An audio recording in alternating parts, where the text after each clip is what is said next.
I'm grateful to Vanessa and the Bryant family for the opportunity to speak today. I'm grateful to be here to honor Gigi and celebrate the gift that Kobe gave us all. What he accomplished as a basketball player, as a businessman and a storyteller, and as a father. In the game of basketball, in life, as a parent, Kobe left nothing in the tank. He left it all on the floor.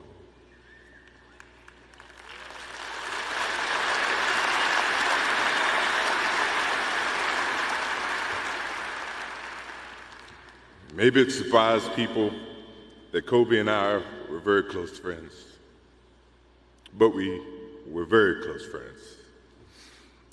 Kobe was my dear friend. He was like a little brother. Everyone always wanted to talk about the comparisons between he and I. I just wanted to talk about Kobe.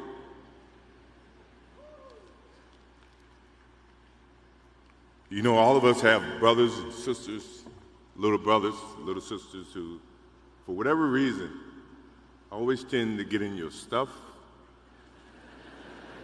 your closet, your shoes, everything.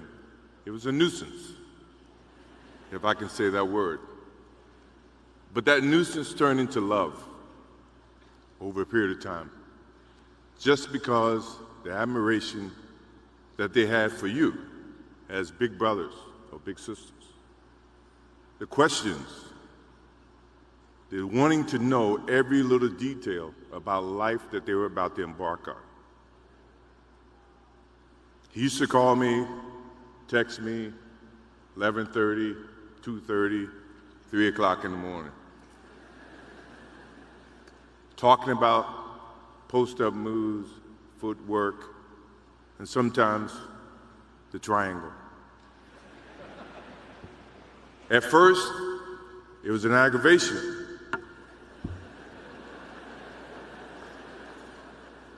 But then it turned into a certain passion.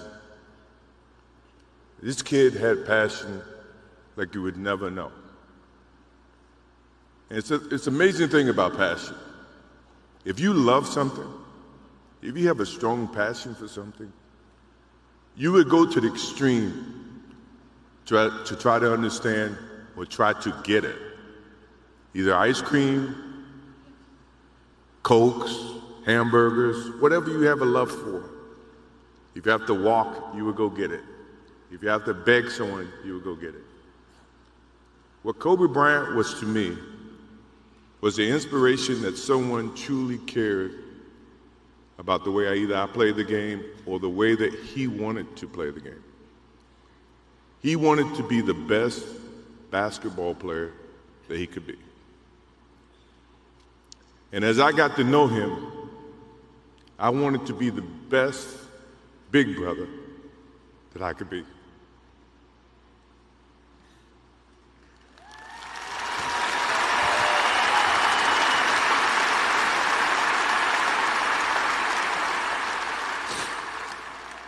To do that, you had to put up with the aggravation, the late night calls, or the dumb questions. I took great pride as I got to know Kobe Bryant that he was just trying to be a better person, a better basketball player. We talked about business. We talked about family. We talked about everything. And he was just trying to be a better person. Now he's got me. I'll have to look at another crime meme for the next.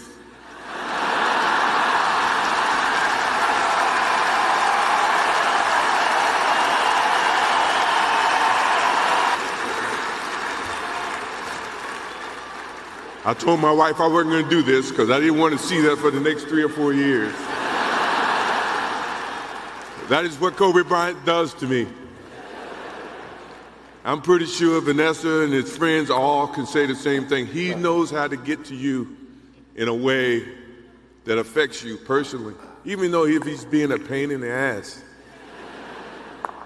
But you ever have a sense of love for him and the way that he can bring out the best in you. And he did that for me. I remember maybe a couple of months ago, he sends me a text. And he's saying, I'm trying to teach my daughter some moves.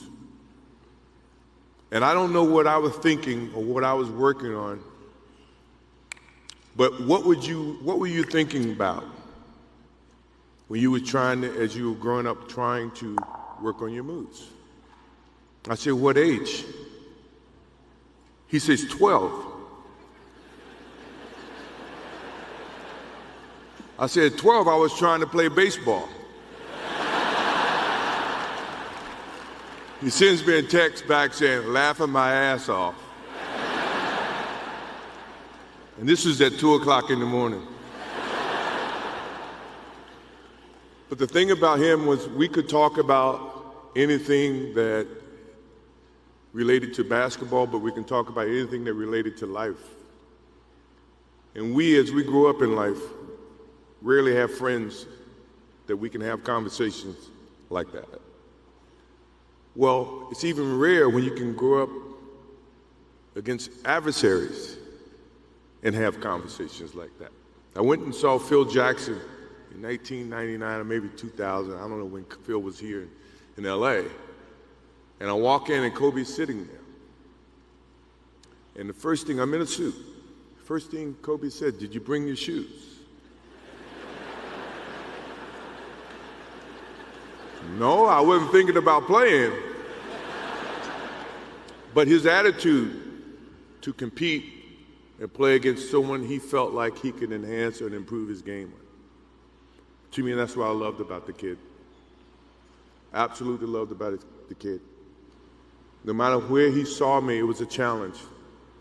And I admired him because his passion, you rarely see someone who's looking and trying to improve each and every day, not just in sports, but as a parent, as a husband.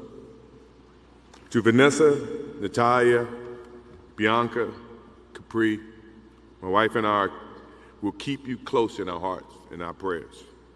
We will always be here for you, always. I also want to offer our condolences and support to all the families affected by this enormous tragedy. Kobe gave every last ounce of himself to whatever he was doing. After basketball, he showed a creative side to himself that I didn't think any of us knew he had. In retirement, he seemed so happy. He found new passions, and he continued to give back as a coach in his community. More importantly, he was an amazing dad, amazing husband, who dedicated himself to his family and who loved his daughters with all his heart. Kobe never left anything on the court. And I think that's what he would want for us to do. No one knows how much time we have. That's why we must live in the moment. We must enjoy the moment. We must reach and see and spend as much time as we can with our families and friends and the people that we absolutely love. To live in the moment means to enjoy each and every one that we come in contact with. When Kobe Bryant died, a piece of me died. And as I look in this arena and across the globe, a piece of you died, or else you wouldn't be here. Those are the memories that we have to live with and we learn from. I promise you, from this day forward, I will live with the memories of knowing that I had a little brother that I tried to help in every way I could. Please rest in peace, little brother.